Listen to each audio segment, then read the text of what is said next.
this mean to people of South Africa and people from this area? I think what is important for me is to first appreciate the community of Mves, as well as the traditional leaders in this area, particularly Chief Zwelivelile Mandela and Chief Jonglizwe and Tandikolo for having a vision and appreciated that they do something in memory of Utata Mandela. As you say, he was a great man indeed. And what is important for me is that this garden of remembrance and the route that connects not only the KSD municipality and OR Tambo district, but it actually links with Amatole district, in a sense, epitomizes the life of President Mandela, who, through his works, was able to connect not only South Africans, but also connect South Africa to Africa and South Africa to the whole world. And I think for me, this is a very important moment that one is here today in his birthplace to actually see where he walked, where he played, where he looked after the animals as a young boy, and where he actually cut his political teeth. And I think this is a story, in my view, that forms part of South Africa, that connects our history from, days of oppression into liberation. And for me, it's one of the things that we should never forget.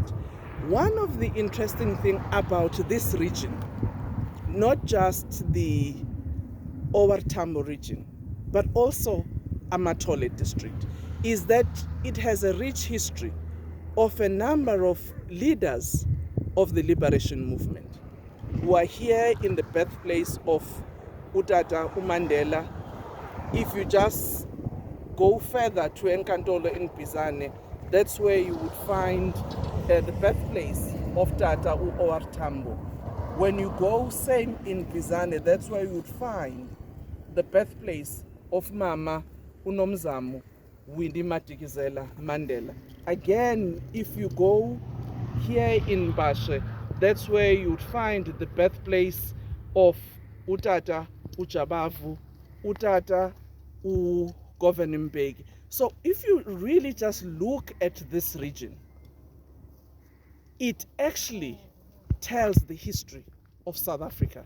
People who came here and the great things that they did, sacrificing their own lives for all of us to be free. It's something that we can never forget. But they are people.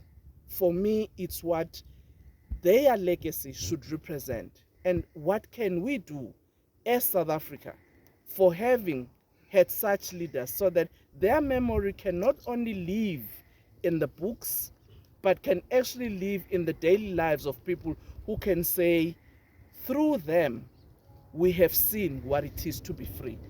And when you look at the projects that government, through the leadership of the then Minister Nkwinti and the Premier Menok Olokivit, in my view, was very instructive in looking at how we can really start to develop our rural communities so that they form part of the development of the entirety of the country. So these are just the beginnings, as Chief Mandela has just said, that this is in phases.